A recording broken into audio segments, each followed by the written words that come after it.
Top educators के साथ, जिसमें मैथ्स सिखाएंगे राकेश यादव सर, इंग्लिश को आसान बनाएंगे सत्येंद्र सर और रीजनिंग में मास्टरी दिलाएंगे पीयूष वार्ष्णेय सर। 12 फरवरी से ये बैच स्टार्ट हो चुका है, जिसकी फीस सिर्फ 999 रुपए है। तो अभी एनरोल करने के लिए अभी डाउनलोड करें करियरविल ऐप।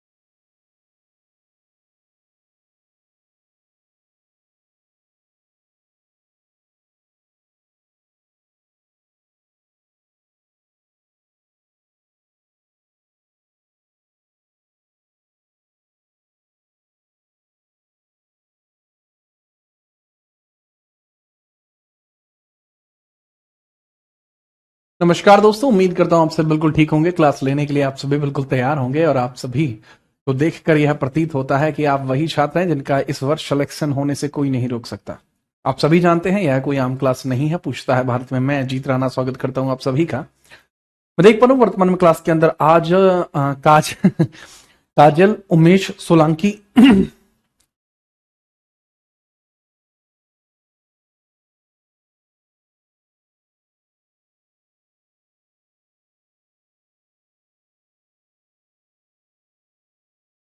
हेलो। वर्तमान में मैं देख पा रहा हूं क्लास के अंदर बहुत सारे बच्चे आ चुके हैं, जैसे अवंतिका, दिशु, खुशी, निहारिका, सांध्या, दीपा, मधु, आयुषी और गुलशन चौबे। कैसन बा चौबे जी? चांदनी तिवारी, डिम्पी, दीपक, अंशुत, अंशिका, कुमार, विकास। ठीक है, बहुत सारे बच्चे क्लास के अंदर आ चुके हैं। चलिए, बहुत तगड़े तरीके से आपका स्वागत करते हैं आयुषी। चलो, अगर आप सभी जाने कि भाई अगर हम बात करें, पहली बात तो ये कोई आम क्लास नहीं है। पूछता है भारत में, मैं कर रहा हूं आपका स्वागत, वो भी बहुत बेहतरीन तरीके से। ठीक है, चलो आगे बढ़िए। राम राम भाई वैशाले। ठीक है, चलो आगे बढ़ते हैं। लास्ट क्लास में जहां पे हमने हेडिंग छोड़ी थी, सीधा वहीं से हेडिंग को बढ़ाना शुरू कर देता। राष्ट्रपति की जितनी भी ऐसी क्षमताएं थी जिसके अंतर्गत वो किसी भी प्रकार से कानून को लागू करा पा रहा था, उन सभी क्षमताओं का जो विवरण है वो हमने यहां पर देख लिया। इसके पश्चात हमें देखने को मिलता है राष्ट्रपति के लिए जो विधायी शक्तियां हैं उनका विवरण। तो राष्ट्रपति के लिए विधायी शक्तियां हम यहां पर देखेंगे। दीपक, थोड़ा बेटा अब मानसिकता का भी प्रयोग किया करो दीपक। ठीक है, ठीक है। दिशु, नोट करिए। Legislative power of president, legislative power of president, legislative power of president, of president. राष्ट्रपति की विधायी शक्ति। अब राष्ट्रपति की विधायी शक्ति की चर्चा हम यहां पर करेंगे। ठीक है, चलो सिंह साहब, आपका हमने नाम ले लिया। आप फटाफट से ये देखिए कि भाई यहां पर विधायी शक्ति की बात कर रहे हैं हम। विधायी शक्ति, विधायी शक्ति कौन सी शक्ति होती है? हालांकि तो विधायी शक्ति वो वाली शक्ति होती है जिसमें राष्ट्रपति भारत के अंतर्गत होता है, और भारत के अंतर्गत रहने के साथ साथ राष्ट्रपति करते क्या है? भारत के राष्ट्रपति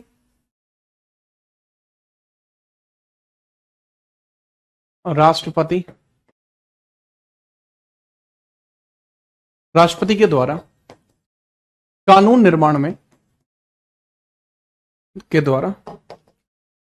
कानून निर्माण में निभाई जाने वाली भूमिका, द्वारा कानून निर्माण में निभाई जाने वाली भूमिका, निभाई जाने वाली भूमिका, निभाई जाने वाली भूमिका, निभाई जाने वाली भूमिका। ठीक है, चलो इसके बारे में अब हम थोड़ी चर्चा जो है करने वाले हैं। तो बहुत ध्यानपूर्वक इस बात को समझते हैं कि किस प्रकार की यहां पर हम बातें जो है करेंगे। तो लॉ मेकिंग के अंदर, ठीक है, कहने की बात यह है, president in law making of India, president in law making, law making. ठीक है, प्रेसिडेंट इन लॉ मेकिंग। फटाफट से देखो, राष्ट्रपति के पास जो क्षमताएं होती हैं, इसके अंदर सबसे पहले आर्टिकल 79 है। आर्टिकल 79 के अंदर हमें यह पता लगता है कि जो राष्ट्रपति होता है वो संसद का एक विशिष्ट अंग होता है। कहने की मतलब है राष्ट्रपति संसद का एक विशिष्ट अंग है, इसको समझिए। राष्ट्रपति संसद का एक विशिष्ट अंग है, संसद का विशिष्ट अंग है, अंग है। राष्ट्रपति संसद का विशिष्ट अंग है, और क्योंकि राष्ट्रपति संसद का विशिष्ट अंग है, इस आधार पर हम कह सकते हैं कि जो राष्ट्रपति होगा, राष्ट्रपति की विधायी शक्तियां जो होंगी वो सारी की सारी यहीं पर स्पष्टीकरण के साथ आपको देखने को मिल जाएंगी। तो मैंने बताया राष्ट्रपति संसद का विशिष्ट अंग है, तो प्रेसिडेंट इज, ठीक है, लिख लीजिए विशिष्ट अंग होना, president is integral part of parliament, integral part of parliament, part of parliament. तो ये आपको यहां देखने को मिल गया। अच्छा, इसके अंतर्गत ये भी याद रख लेना कि भाई वैसे तो आर्टिकल 79 में संसद की संरचना है, वैसे तो आर्टिकल 79 के अंदर मैं बात बताऊं, वैसे तो यहां यार संसद की संरचना देखने को मिलती है, संसद की संरचना देखने को मिलती है। लेकिन यहां ना दरअसल बात क्या थी कि मैं यहां संसद की जिस संरचना की बात कर रहा हूं उसमें मैं फोकस कर रहा था किसको, राष्ट्रपति को, क्योंकि मैं राष्ट्रपति के बारे में यहां पर बातें कर रहा हूं, इस वजह से। अब संसद की संरचना यानी स्ट्रक्चर की अगर मैं बात करूं, संरचना अर्थात स्ट्रक्चर की अगर मैं बात करूं, स्ट्रक्चर की अगर मैं बात करूं तो उसको समझिए कि भाई यहां आपको देखने को मिलता है प्रेसिडेंट, राज्यसभा और लोकसभा, ये तीन हिस्से होते हैं संसद के। बट बावजूद उसके जो प्रेसिडेंट होता है, प्रेसिडेंट के बिना संसद पूर्ण नहीं हो सकती, ये एक प्रकार की राष्ट्रपति की विधायी शक्ति होगी। ठीक है, पेपर में सवाल कैसे आएगा, ठीक है, वो अभी मैं इसके बाद आपको पूछ के भी दिखाऊंगा, फिर आप उसका आंसर भी करना। ठीक है, अभी फिलहाल मैं जो बता रहा हूं सिर्फ उस पर फोकस करूं। इसके पश्चात आपको देखने को मिलता है आर्टिकल 85, आर्टिकल 86, आर्टिकल 87, ठीक है, ये राष्ट्रपति की शक्तियां हैं। इसके बाद आर्टिकल 108, आर्टिकल 108 एंड आर्टिकल 123, ये सारी की सारी राष्ट्रपति की किस प्रकार की शक्तियां हैं, राष्ट्रपति की विधायी प्रकार की शक्तियां हैं ये सारी। अब आर्टिकल 85 में, अब ये मत सोचना कि जब भाई आर्टिकल 85 करा रहे हैं सर, नहीं, आर्टिकल 85 जब मैं कराऊंगा आपको पता लग जाएगा। अभी मैं आर्टिकल 85 थोड़ी करा रहा हूं यहां पर, अभी मैं यहां पे आर्टिकल 85 नहीं करा रहा हूं, मैं अभी प्रेसिडेंट की पावर करा रहा हूं, तो उसमें जो आर्टिकल 85 आता है मैं उसको बता रहा हूं। ठीक है, समझिए, आर्टिकल 85 यहां पर है, यहां आर्टिकल 86 है, यहां 87 है, यहां आर्टिकल 108 है, यहां आर्टिकल 123 है। तो ये सारे आर्टिकल्स की ही हम यहां पर चर्चा करेंगे, तो बहुत ध्यानपूर्वक समझिएगा। यहां मैं आर्टिकल 85 की बात कर रहा हूं। अब आर्टिकल 85 के बारे में समझना क्या लिखा हुआ है इसमें। देखो इसमें लिखा हुआ है संसद के सत्र का आहूत करना, संसद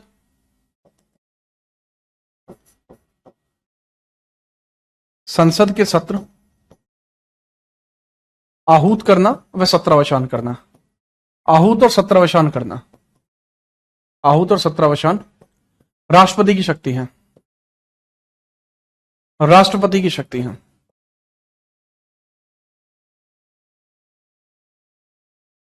ठीक है, जो प्रेसिडेंट की क्षमता क्या होती है बेसिकली कि वो पार्लियामेंट के जो सेशंस होते हैं इनको वो इनवाइट भी कर सकता है और इनको प्रोरोगेट भी कर सकता है, इनवाइट भी कर सकता है और प्रोरोगेट भी कर सकता है, प्रोरोगेट भी कर सकता है। अब ये होता क्या है, वो आर्टिकल जब 85 पढ़ाऊंगा तब जानना। तब तक के लिए मान लो कि जो पार्लियामेंट में सेशन होते हैं ना, जैसे बजट सेशन, मानसून सेशन या विंटर सेशन जो होते हैं, इन सबको बुला भी सकता है और इन सबको भैया खत्म भी कर सकता है कि भाई खत्म हो गया ये सेशन, अगले सेशन में आना, ये कर सकता है। 86 में देखने को मिलता है राष्ट्रपति की, राष्ट्रपति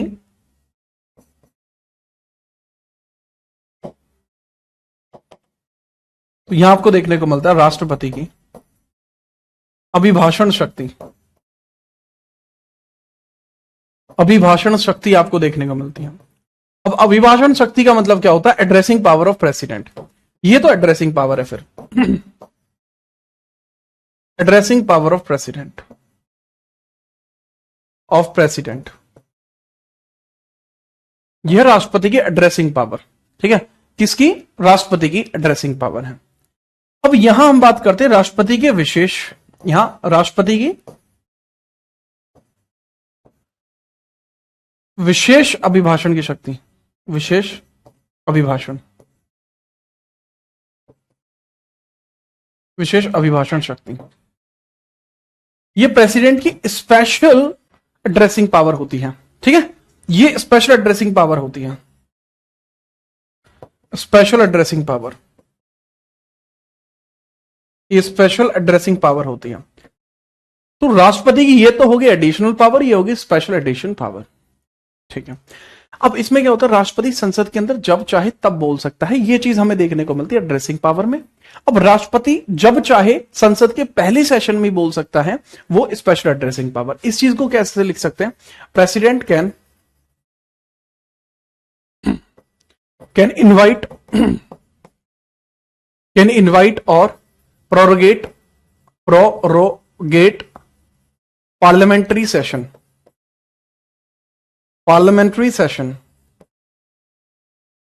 सेशन, ये आपको यहां देखने को मिलता है। अब आर्टिकल 108 इसको भी समझ लीजिए कि आर्टिकल 108 क्या होता है, ठीक है। अब आर्टिकल 108 की अगर मैं बात करूं, भाई आर्टिकल 108 क्या है? इसमें है राष्ट्रपति के द्वारा संयुक्त अधिवेशन बुलाया जाना, राष्ट्रपति द्वारा संयुक्त अधिवेशन बुलाया जाना, संयुक्त अधिवेशन बुलाया जाना, अधिवेशन बुलाया जाना। कई बार क्या होता है ना, ज्वाइंट सेशन जो है बुला लिए जाते हैं। अब वो ज्वाइंट सेशन कैसे बुला लिए जाते हैं? ज्वाइंट सेशन कि भाई राज्यसभा और लोकसभा में किसी बात को लेकर डिस्प्यूट चल रहा था और जिस वजह से वो जो है बुला लिया गया, ठीक है, ठीक है। इसको आप लिख लेते हैं joint session, joint session, joint session, जिसमें राज्यसभा और लोकसभा दोनों साथ मिलकर इसके अंतर्गत शामिल हो जाती हैं, ठीक है। कौन कौन? राज्यसभा और लोकसभा, लेकिन बुलाता कौन है? राष्ट्रपति ही इसको बुला सकता है। ज्वाइंट सेशन में कौन कौन शामिल होता है वो समझ लीजिए। सर ज्वाइंट सेशन में जो शामिल होते हैं वो या तो राज्यसभा और लोकसभा साथ साथ शामिल हो जाते हैं, अलग अलग इसमें शामिल लोग नहीं होते हैं, ठीक है सर। अब आर्टिकल 123 के अंदर क्या लिखा हुआ है? राष्ट्रपति के द्वारा अध्यादेश, राष्ट्रपति द्वारा अध्यादेश, अध्यादेश। अब मैं आपको यह चीज फिर से स्पष्ट करना चाहूंगा कि इस चीज को मैं ये भी आपको बता दूं कि अब होगा क्या ना, बेसिकली कि ये जो चीज मैं यहां बता रहा हूं, जब ये अपने क्रम पर आएंगे हम तब भी इसको पढ़ेंगे। अभी तो मैं सिर्फ यहां राष्ट्रपति की क्षमताओं का विवरण आपको कर रहा हूं, ठीक है। तो समझिएगा, राष्ट्रपति द्वारा अध्यादेश, ordinance by the president, ordinance by the president, ordinance by president, ordinance by president, राष्ट्रपति के द्वारा अध्यादेश जारी किया जाना, यह आपको देखने को मिलता है आर्टिकल 123 में, ठीक है। तो कृपया करके इस चीज को समझ लीजिए आप, और बढ़िया तरीके से इसके बारे में हम जानकारी जो है रखते हैं। नोट करिए, जैसी नोट हो जाए बताओ। और ये बच्चा जो कह रहा है देश बंधु क्या आड़ है मित्र भाई, मैं घना गच, तुम बताओ किसी हो। अंजलि कह रही है सर आपने सनम तेरी कसम मूवी देख ली? भाई मैंने नहीं देखी, टेम नहीं लग गया, ठीक है। अब इसको फटाफट कर लीजिए। सर माहौल सेट है, नहीं माहौल पूरा वेवी, सेट का क्या मतलब है? वेवी है जी नोट करिए।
हाँ भाई, हो गया।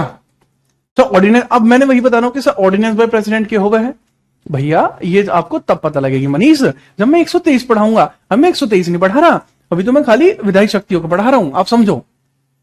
ठीक है, हाँ बिल्कुल बिल्कुल अपूर्व, बिल्कुल। अब ये राष्ट्रपति की जितनी भी विधायी शक्ति थी उनका ब्यौरा हुआ पूरा है। अब हम आगे बढ़ते हैं। छावा मूवी अच्छी, मैं सुन रहा हूं कि बहुत बढ़िया मूवी है छावा। ठीक है, उसके अभी मैंने देखा नहीं है। इसके बाद हम बात करते हैं जुडिशियल पावर्स। जुडिशियल पावर्स के ऊपर चर्चा करते हैं, तो हेडिंग डाल लीजिए जुडिशियल पावर्स।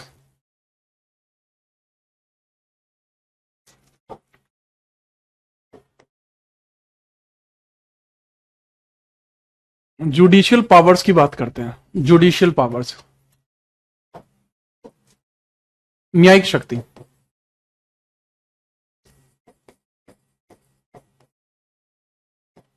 जुडिशियल पावर्स, ये न्यायिक शक्ति के बारे में बात करते हैं। ठीक है, ओके। इसके अंदर सबसे पहला आर्टिकल आपको देखने को मिलता है आर्टिकल 124 का क्लॉज 2। 124 का क्लॉज 2 इसका प्राइम एग्जांपल होता है। मतलब जो राष्ट्रपति का प्रत्यक्ष तौर पर जुडिशरी के अंदर संबंध दर्शाया जाता है, तब हम इस चीज को यूज करते हैं। ठीक है सर, आर्टिकल 331, भाई 331 यहां आता है। 331 विधायी शक्ति है एक प्रकार की। ठीक है, लेकिन हम विधायी शक्ति नहीं पढ़ रहे, हम पढ़ रहे हैं क्या, न्यायिक शक्ति हम यहां पर पढ़ रहे हैं। ठीक है, तो थोड़ा समझिए। अब न्यायिक शक्ति के अंदर इसमें क्या लिखा हुआ है, सुप्रीम कोर्ट में, ठीक है, मुख्य जज तथा अन्य जजों की नियुक्ति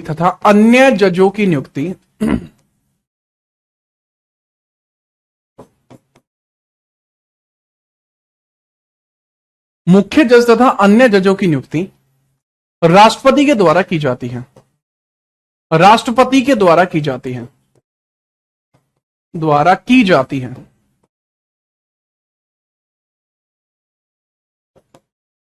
तो कहने की बात यहां पर क्या होगी भाई, कहने की बात यह हो गई कि सुप्रीम कोर्ट चीफ जस्टिस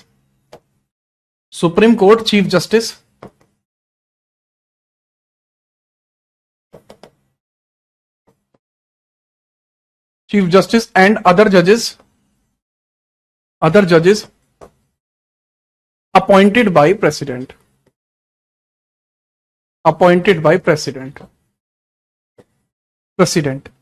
तो राष्ट्रपति का ही काम होता है बेसिकली, वो इस प्रकार से नियुक्तियों को प्रदर्शित करे।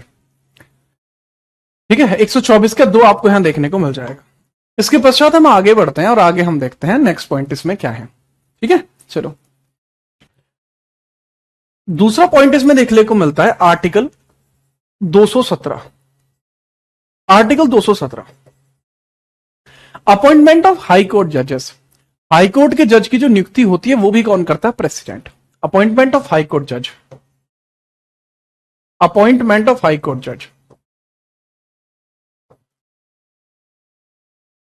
हाई कोर्ट जज किसके द्वारा की जाती है, बाई प्रेसिडेंट। ये भी प्रेसिडेंट ही करता है। इंटरेस्टिंग।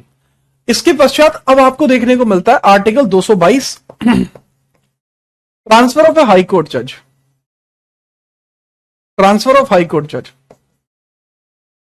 एक हाई कोर्ट के जज का स्थानांतरण, यह भी कौन करता, प्रेसिडेंट। हाई कोर्ट जज का स्थानांतरण,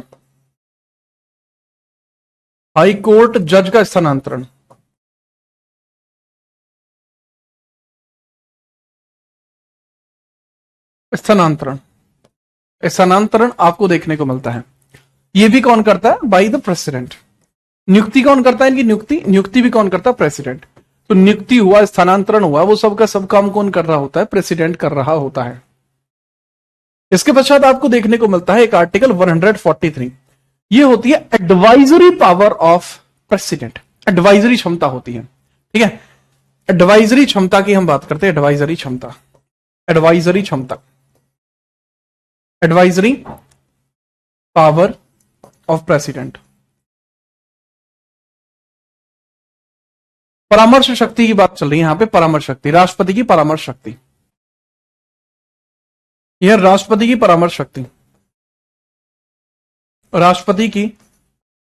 शक्ति, परामर्श शक्ति। अब यह राष्ट्रपति की परामर्श शक्ति का अगर मैं विवरण यहां करूंगा, भाई इसकी परामर्श शक्ति किस प्रकार से आपको देखने को मिलती है, ठीक है, परामर्श शक्ति किस तरीके से हमें देखने को मिल जाती है। परामर्श शक्ति, इसमें ये लिखा हुआ है कि president can seek advice, president can seek advice, seek advice from supreme court and chief justice. लेकिन क्या ये जो एडवाइस यहां की जाती है क्या वो बाइंडिंग है? वो नहीं, वो बाइंडिंग नहीं होती है, ठीक है। अच्छा, एक बच्चा कह रहा है कि सर इनकी नियुक्ति जो होती है वो कॉलेजियम करता है। नहीं, कॉलेजियम सलाह देता है। भैया जजों की नियुक्तियों में कॉलेजियम का काम केवल सलाह देना होता है, इसके अतिरिक्त कॉलेजियम का कोई कार्य नहीं है। कर्ता नियुक्ति प्रेसिडेंट ही है, केवल सलाहकारी निकाय के तौर पर कॉलेजियम कार्य करता है। कॉलेजियम का मतलब होता है 5 जजों का एक समूह, जो 1993 में बनाया गया था और काफी इंपॉर्टेंट तौर पर देखने को मिलता है। लेकिन पेपर में जो सबसे ज्यादा आप इसकी जुडिशियल पावर पढ़ते हो वो पढ़ते हो राष्ट्रपति की क्षमादान शक्ति। जो किताबों में इस पे सबसे ज्यादा फोकस किया जाता है वो किया जाता है इसकी क्षमादान शक्ति पर। तो क्यों ना हम राष्ट्रपति की क्षमादान शक्ति देख लें, क्या कहते हो? हम देखते हैं राष्ट्रपति की क्षमादान शक्ति, पार्डन पावर। जुडिशियल पावर में ही एक क्षमता देखने को मिलती है आपको, क्षमादान शक्ति। क्षमादान शक्ति आपने यही पढ़ रखा है, क्षमादान शक्ति आर्टिकल 72 में क्षमादान शक्ति है, राष्ट्रपति की पार्डन है। तो ये तो है आपकी आम जिंदगी। आर्टिकल 72 में आप इसकी जो क्षमादान शक्ति देखते हो ना, पार्डन पावर, ये पहली बात आपको बहुत ज्यादा पता होना चाहिए। बहुत छोटी सी बात पता है ये तो आपको, ठीक है। लेकिन इसमें मैं आपकी गलती नहीं मानता, आपको बताया ही इतना जाता है, इस वजह से आपको इतना पता है। लेकिन अब आप समझिए, क्षमादान की जो शक्ति होती है उसके भी कई प्रकार के जो है आपको मैटर देखने को मिलते हैं, जैसे लघुकरण यानी कॉम्यूटेशन। लघुकरण देखने को मिलते हैं, क्षमादान के प्रकार हैं ये, क्षमादान के प्रकार हैं बेसिकली, ठीक है। कॉम्यूटेशन, लघुकरण का मतलब होता है कॉम्यूटेशन।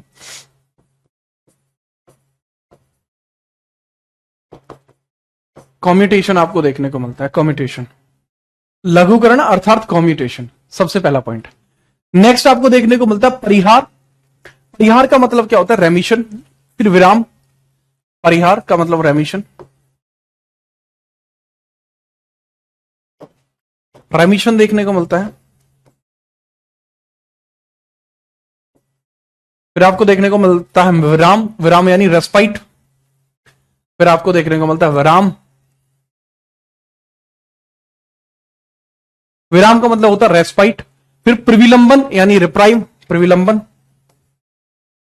प्रविलंबन यानी रिप्राइव, रेस्पाइट, रिप्राइव। और लास्ट में देखने को मिलता है आपको पूर्णतः क्षमादान। पूर्णतः क्षमादान देखने को मिलता है, पूर्णतः क्षमादान, एब्सोल्यूट क्षमादान।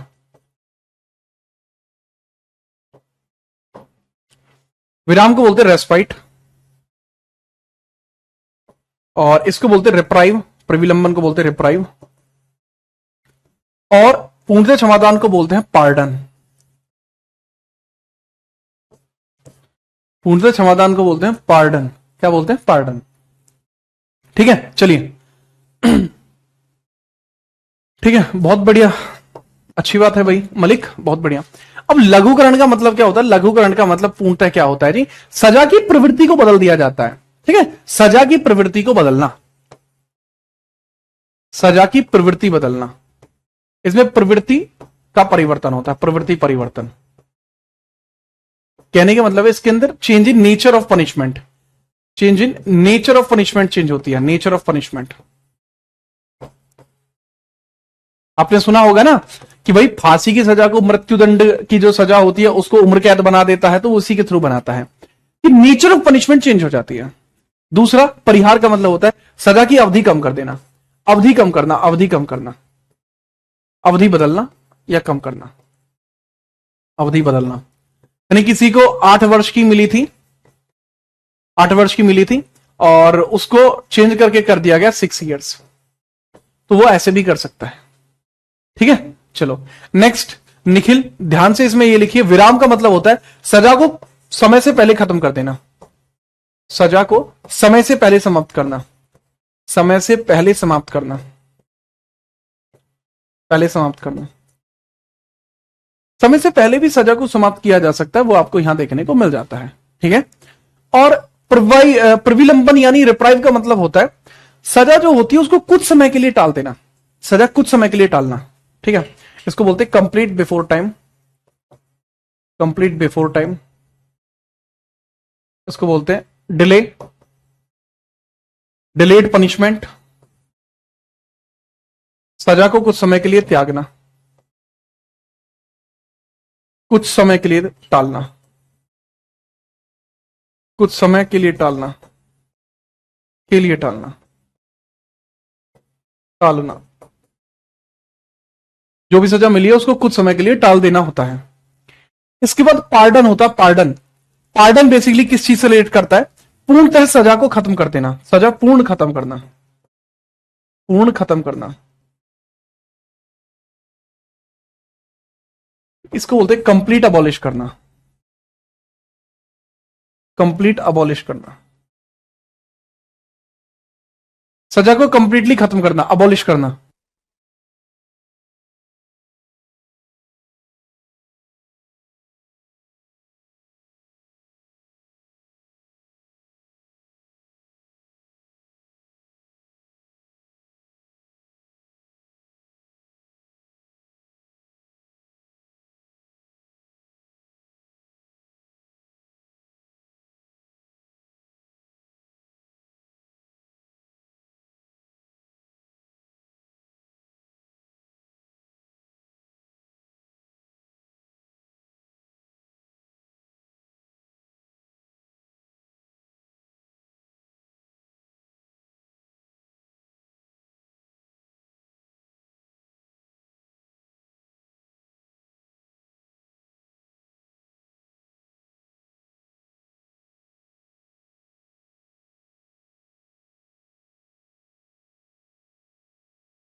वासु अभी तो मैं काफी स्लो कर रहा हूं, कैसी बात कर रहे हो आप?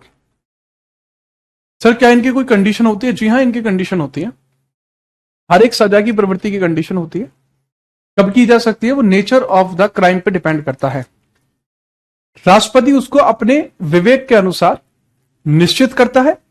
अब बात आती है कि सर राष्ट्रपति खुद जाके किसी की सजा माफ करेगा? नहीं। जो भी व्यक्ति होता है, जो आरोपी होता है, तो आरोपी के जो संबंधी होते हैं, आरोपी के संबंधी राष्ट्रपति के पास इसके संदर्भ में कोई पत्र भेजते हैं। ठीक है, चलो अब मैं एक बात और पूछता हूं यहां पर। राष्ट्रपति के द्वारा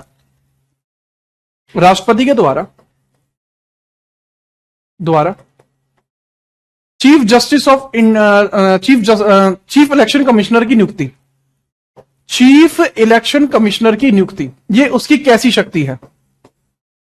किस प्रकार की शक्ति है? किस प्रकार की शक्ति है?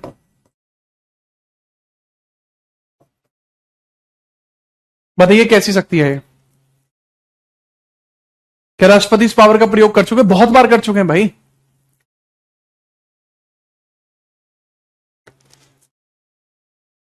नहीं बताइए चीफ। अब इसमें ऑप्शन दे देता हूं। एग्जीक्यूटिव, बी लेजिस्लेटिव, सी जुडिशियरी, या डी वीटो। इस प्रकार के क्वेश्चन आपके पेपर में आते हैं।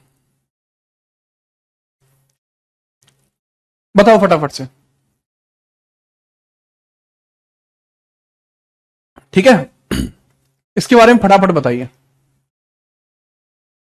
एसएससी स्टूडेंट कह रहा है इसके बारे में बताइए। अरे इसके बारे में तो पूछे हैं हम। कैसन बा? कहना है जुडिशरी। बेटा जुडिशरी कहां से आ रही है इसमें? मुझे चीफ इलेक्शन कमिश्नर के बारे में जुडिशरी कहां से आई है बताओ। वीटो कहां से आई बे? डी बता रहे हो। आंसर अतरंगी ही आ जा रहे हैं। वाह, अभी तो खैर कुछ ही बच्चों ने दिया है। देवकी कह रही है पलक सोम का आंसर जो है सही है, पलक सोम का। ठीक है, सबसे पहले उन्होंने किया, फिर पूजा दास ने सही किया है, उसके बाद फिर सही होते चले जा रहे हैं। ठीक है, बनीता है वो सही करते जा रही है। बहुत बहुत बढ़िया। करेक्ट आंसर होगा भाई एग्जीक्यूटिव। दरअसल जो एग्जीक्यूटिव जो नेचर होती है ना, वो इसकी नियुक्ति को दर्शाती है, क्योंकि मैंने बताया था जितनी प्रमुख नियुक्तियां हैं वो सबकी सब एग्जीक्यूटिव में आती है। मैं ये बात बतवा चुका हूं। लेकिन आप फिर भी इसके बारे में अगर कंप्लीट डिस्कशन चाहते हैं कि मैं इसके बारे में आपको कंप्लीट बताऊं, तो कंप्लीट डिस्कशन मैंने जीत राणा जीएस पर एक छोटी सी वीडियो में डाल दिया है, लगभग 17 मिनट की वो वीडियो, उसमें आप देख लेना है क्या। दरअसल उसमें मैंने अभी ना रिसेंटली चीफ इलेक्शन कमिश्नर में एक नया चीफ इलेक्शन कमिश्नर चुने गए हैं, ठीक है। अब वो किस तरीके से काम करते हैं, क्योंकि नियुक्ति कौन करता है, नियुक्ति करता है प्रेसिडेंट। प्रेसिडेंट यह सलाह किससे लेता है, सलाह लेता है सर वो पीएम से, ठीक है, लीडर ऑफ अपोजिशन से, ठीक है, लीडर ऑफ अपोजिशन से, और साथ में कैबिनेट मिनिस्टर से, साथ में कैबिनेट होता है, साथ में कैबिनेट होता है। तो ये 3 लोग यहां पर आपको देखने को मिल जाते हैं, तो इनसे वो सलाह लेता है, और इसके संदर्भ में बातें मैंने वहां पर यूट्यूब पे करा दी हैं। 17 मिनट का टाइम जब भी आपके पास हो इस क्लास के बाद देख लेना। नेक्स्ट, अब हम राष्ट्रपति की बात करते हैं कौन सी, ठीक है, राष्ट्रपति की बात करते हैं कौन सी, कि भाई अब हम राष्ट्रपति की वित्तीय शक्तियों की बात करते हैं। राष्ट्रपति की वित्तीय शक्ति, वित्तीय शक्ति, वित्तीय शक्ति, फाइनेंशियल पावर्स,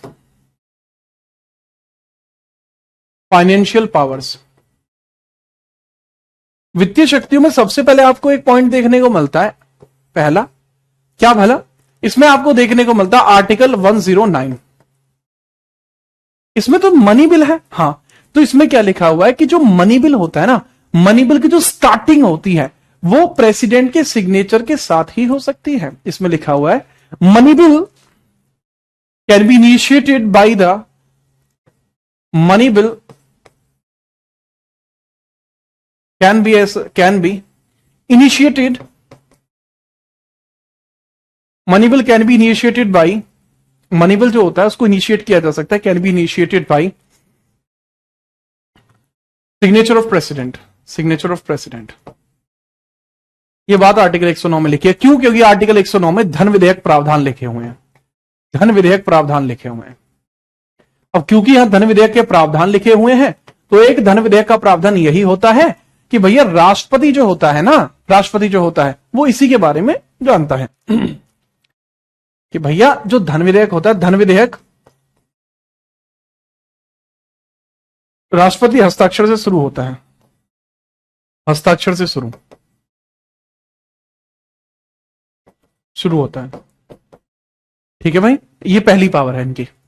दूसरा इसके अंदर पॉइंट आप बना के लिखेंगे, दूसरा पॉइंट आप लिखेंगे आर्टिकल 112। बजट टर्म जो है संविधान में कहीं यूज नहीं किया गया, इसकी जगह एक शब्द यूज होता है एनुअल फाइनेंशियल स्टेटमेंट। तो एनुअल फाइनेंशियल स्टेटमेंट या फिर बजट जो होता है, एनुअल फाइनेंशियल स्टेटमेंट या फिर जो बजट होता है, annual financial statement, annual financial statement, statement, या जो बजट हमारा होता है, या जो बजट हमारा होता है, ठीक है, इसको बजट टर्म संविधान में तो यूज नहीं है पर बोल देते हैं। सर्वप्रथम राष्ट्रपति को पेश किया जाता है, सर्वप्रथम राष्ट्रपति को पेश किया जाता है, राष्ट्रपति को पेश किया जाता है, ठीक है। प्रेजेंटेड टू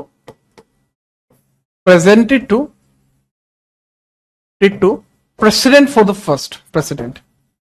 इसको क्या बोलते हैं? वार्षिक वित्तीय विवरण, वार्षिक वित्तीय विवरण इसको बोला जाता है, वित्तीय विवरण इसको बोला जाता है। क्या बोलते हैं मेरे भाई? इसको वार्षिक वित्तीय विवरण इसको बोला जाता है। क्या बोलते हैं इसको? वार्षिक वित्तीय विवरण इसको बोलते हैं। बहुत तगड़े तरीके से इसको वार्षिक वित्तीय विवरण हम बोल देंगे। ठीक है सर जी, समझ गए? मजा आ गया ना मजा? चलो, इसके बाद दूसरी चीज, अब यहां पे आपको देखने को मिलता है आर्टिकल जो सबसे इंपॉर्टेंट है 151। कैग जो होता है, कैग जितने भी खर्चे होते हैं, सरकारी खर्चों को कैग द्वारा राष्ट्रपति को पेश किया जाता है। ठीक है, चलो, सरकारी खर्चों को, सरकारी खर्च व लेखाओं को कैग द्वारा राष्ट्रपति को सौंपना होगा, कैग द्वारा राष्ट्रपति को सौंपा जाता है, सौंपा जाता है। ठीक है, चलो, audits were presented to president by CAG, audits were presented to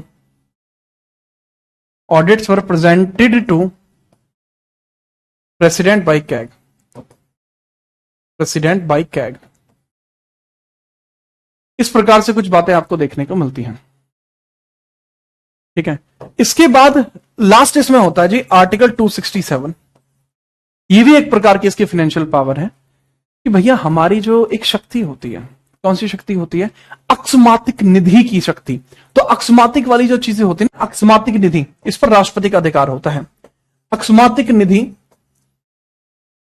अकस्मातिक निधि पर राष्ट्रपति का अधिकार, निधि पर राष्ट्रपति का अधिकार, राष्ट्रपति का अधिकार।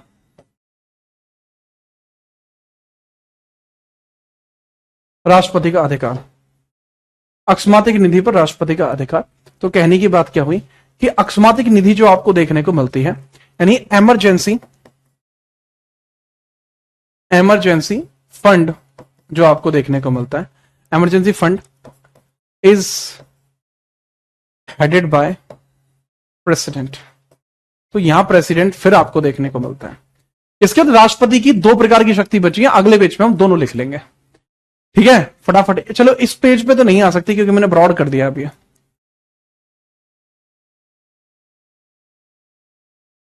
बजट को पढ़ने वाले को राष्ट्रपति चिंता है, चिंता नहीं है चुनता है। चिन्ह तो भाई दीवार में जाते हैं। और बताओ पटेल साहब कैसे हैं आप?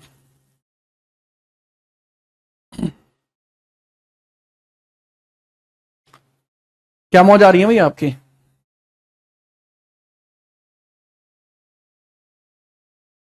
हम्म,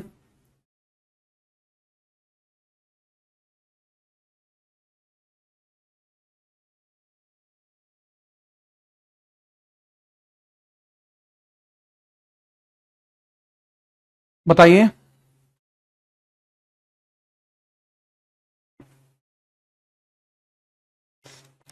आपकी इच्छा है सुखविंदर, दोनों तरीके से बेहतर है, जैसा आपको ठीक लगे, उचित लगे। यहां से आप साथ की साथ बनाएंगे तो आपको ज्यादा समझ में आएगा।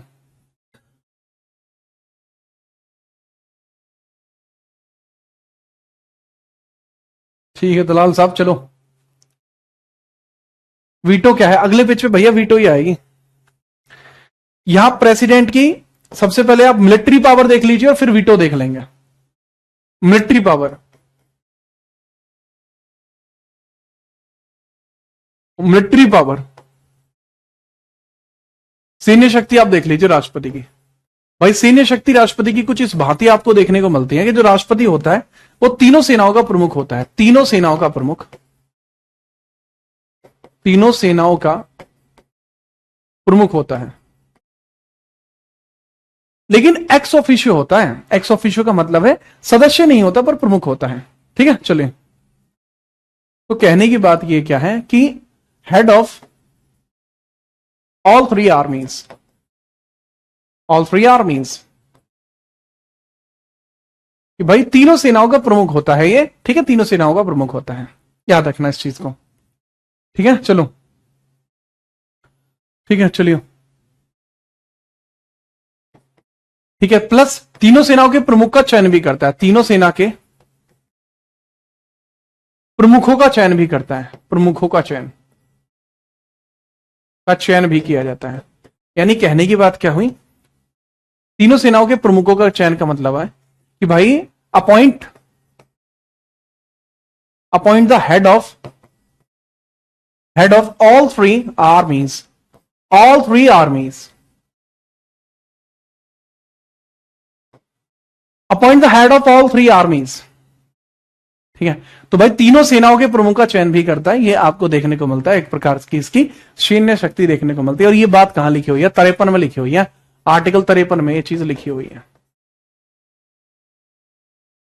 अब हम बात करते हैं इसकी वीटो पावर की। तो veto power of the president, veto power of the president, veto power of president,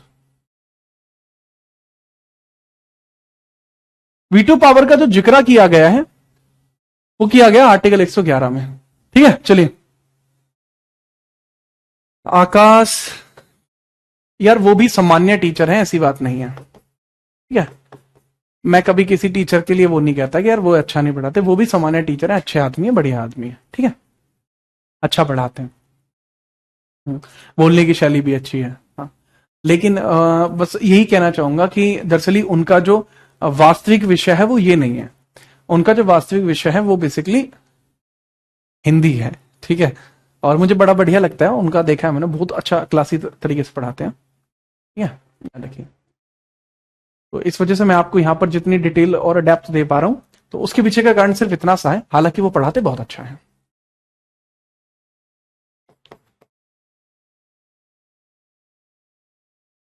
ठीक है, तो इनके बारे में हम चर्चा कर लेते हैं, ठीक है आकाश।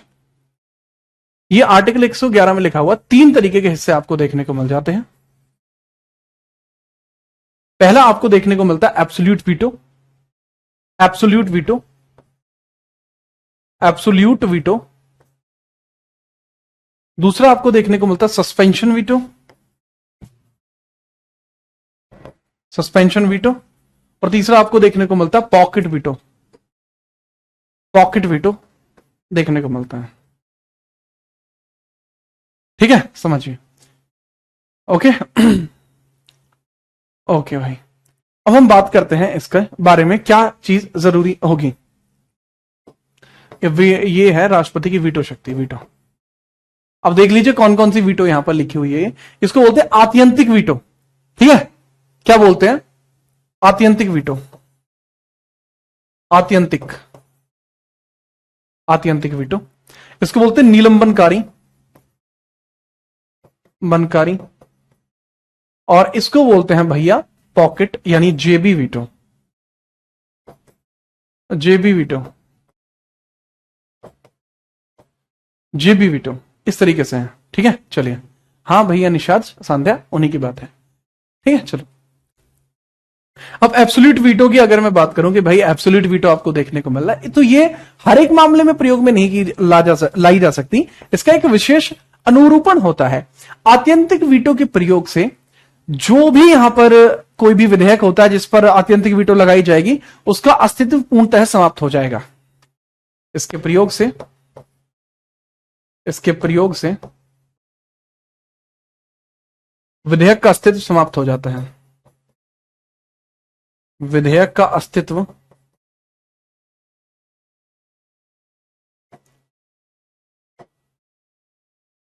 इसके प्रयोग से विधेयक का अस्तित्व समाप्त होता है। It abolish existence of bill, it abolish existence of bill,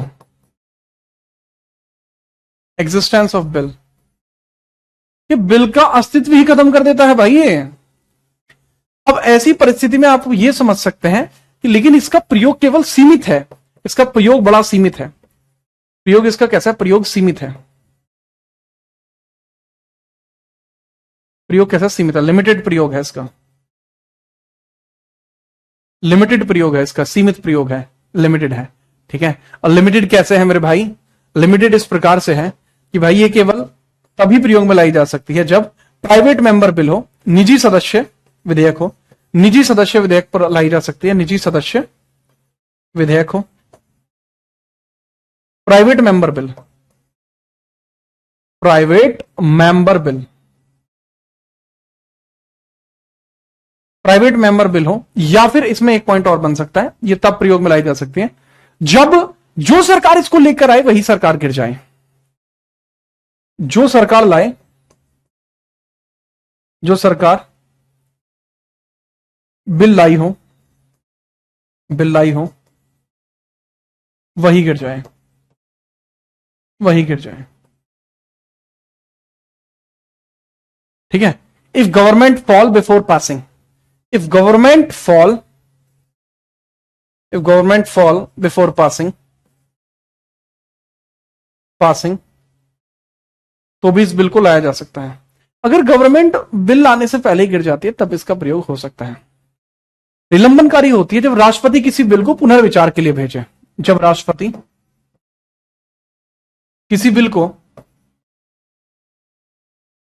को पुनर्विचार के लिए भेजे, पुनर्विचार के लिए भेजे, पुनर्विचार के लिए भेजे,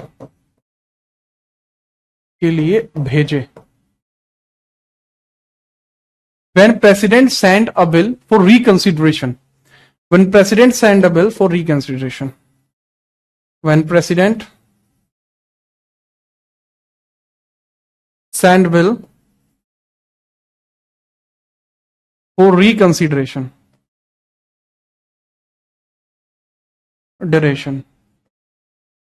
लेकिन अगर गवर्नमेंट उस बिल को वापस भेज देगी, ठीक है, पुनः वापस जाने पर बाध्यकारी होता है, पुनः वापसी पर बाध्यकारी क्या बोलते हैं उसको, बाइंडिंग होता है भाई, रीसेंट बाइंडिंग होता है। अब रीसेंट, अगर रीसेंट हुआ तो रीसेंट पे क्या होता है, रीसेंट पर बाइंडिंग होता है, रीसेंट बाइंडिंग होती है, बाध्यकारी होता है। बाइंडिंग यानी राष्ट्रपति को फिर डिसीजन देना पड़ेगा दोबारा अगर भेज दिया तो। पॉकेट वीटो जब राष्ट्रपति विधेयक पर ना मना करे ना स्वीकृति दे, ना मना करे ना स्वीकृति दे, no deny, neither deny neither pass, neither deny neither pass, neither deny neither deny nor pass. तो ऐसी परिस्थिति में इसको कोल्ड बैग वीटो भी बोल देते हैं, कोल्ड बैग वीटो भी बोलते हैं इसको कोल्ड बैग वीटो भी बोलते हैं। अब कोल्ड बैग वीटो बोलने के पीछे का भी लॉजिक होता है, क्यों, क्योंकि इसको ठंडावस्था क्यों बोलते हैं, क्योंकि भैया इसमें अगर एक बार पहुंच गई तो खेल खराब हो जाएगा, ठीक है।